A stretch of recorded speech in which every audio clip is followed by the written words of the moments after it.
Muli po tayong nagpapasalamat sa ating magigiting na frontliners para sa kanilang mga sakripisyo. Saludo tayo sa lahat ng mga doctors, health workers, police, military personnel, and volunteers. Thank you also to all the teachers, students, and parents for your willingness to embrace the challenges of learning in the new normal. Saludo po ako sa dedikasyon at serbisyo ng lahat ng ating mga manggagawa.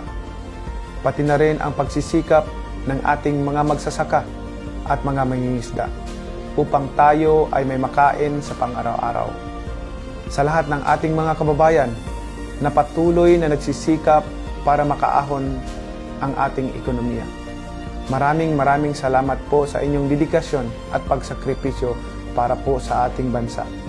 Taos puso po akong bumabati kasama ng aking pamilya ng isang maligayang Pasko at naway magkaroon po tayo ng isang masaganang bagong taon.